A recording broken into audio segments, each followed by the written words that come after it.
Coba deh, bayangin jaringan perusahaan tempat Anda kerja itu seperti sebuah benteng digital yang super canggih. Nah, di dalamnya itu tersimpan harta karun kita, data-data berharga, rahasia dagang, ya pokoknya semua informasi penting. Tapi, ya namanya juga benteng, pasti selalu ada yang mengincar.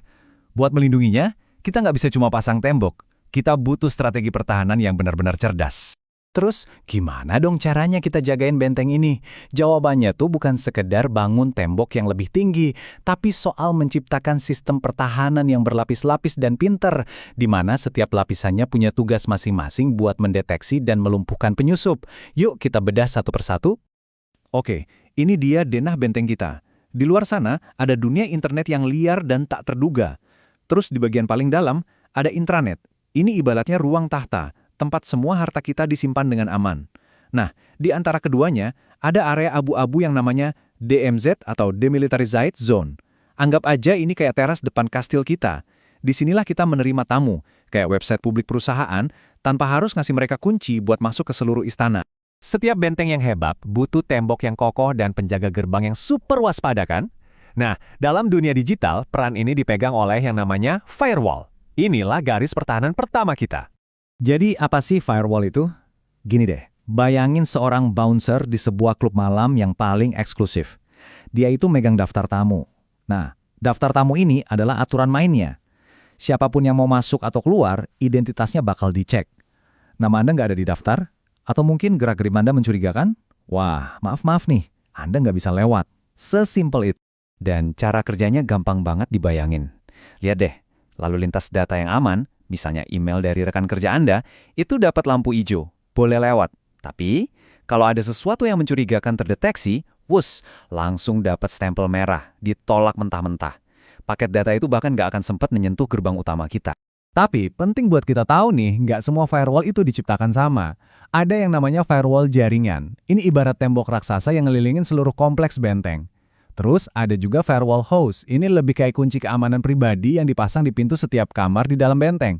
Yang satu melindungi secara kolektif, yang satu lagi melindungi secara individu. Dua-duanya sama-sama penting. Oke, anggap aja nih, ada penyusup yang super licik. Gimana caranya dia berhasil nyelinap lewatin gerbang utama? Wah, apa kita udah kalah? Tenang dulu. Tentu aja belum, karena di dalam kita udah pasang mata-mata yang siap mengawasi setiap gerak-gerik mencurigakan. Nah, kenalan dulu sama Intrusion Detection System atau IDS. Anggap aja ini adalah ribuan CCTV dan sensor gerak yang tersebar di seluruh sudut benteng. Tugasnya itu bukan buat nangkep penyusup, tapi buat ngawasin. Kalau dia ngelihat ada yang aneh, tugasnya cuma satu, teriak sekencang-kencangnya. Inilah sistem alarm peringatan dini kita. Begini cara kerjanya. IDS ini ngintip salinan dari semua lalu lintas data di jaringan. Terus dia bandingin sama dua hal. Pertama, daftar buronan penjahat siber yang udah dikenal. Dan kedua, gambaran tentang seperti apa sih aktivitas normal di jaringan kita. Kalau ada yang janggal, dia nggak bertindak sendiri, tapi langsung kirim sinyal alarm ke tim keamanan. Tentu aja ya, nggak ada sistem alarm yang 100% sempurna. Kadang alarmnya beneran bunyi karena ada perampok. Nah, itu namanya true positive. Tapi kadang alarmnya salah, malah bunyi gara-gara ada kucing lewat. Itu false positive. Dan yang paling bahaya dari semuanya adalah false negative. Perampoknya berhasil masuk, alarmnya diam aja. Nah, menyeimbangkan ketiga hal ini adalah tantangan terbesarnya. Alarm itu penting, ya kan? Tapi gimana kalau kita punya penjaga yang nggak cuma bisa teriak, tapi bisa langsung lumpuhin penyusup di tempat? Nah, inilah saatnya kita ketemu sama lapisan pertahanan kita yang paling proaktif. Disinilah peran Intrusion Prevention System atau IPS. Kalau tadi IDS itu ibarat CCTV, nah IPS ini adalah tim patroli keamanannya. Mereka nggak cuma ngawasin dan ngelapor, tapi mereka punya wewenang buat langsung bertindak dan melumpuhkan ancaman detik itu juga. Nah ini nih, poin kuncinya. Perbedaan paling mendasar antara IDS dan IPS itu cuma satu kata, pencegahan. IDS itu pasif, dia yang lihat, terus ngasih tahu. Kalau IPS, dia aktif, dia yang lihat, dia mikir, dan dia langsung bertindak. Ini adalah lompatan besar dalam pertahanan jaringan otomatis. Coba deh lihat cara kerjanya. Beda sama IDS yang cuma ngintip dari pinggir jalan, IPS ini beneran berdiri di tengah-tengah jalan tol data. Artinya apa? Begitu dia mendeteksi sesuatu yang bahaya, dia bisa langsung ambil tindakan, misalnya membuang paket data jahat itu, atau langsung memutus koneksi si penyerang.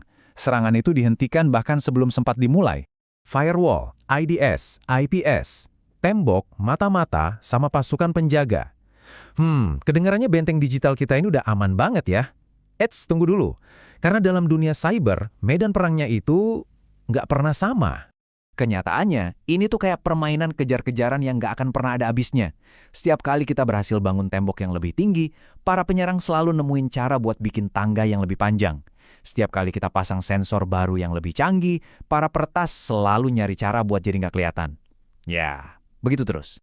Ini yang akhirnya ngebawa kita ke pertanyaan terakhir. Di satu sisi, ada kita, para pembela, yang nggak pernah berhenti memperkuat benteng.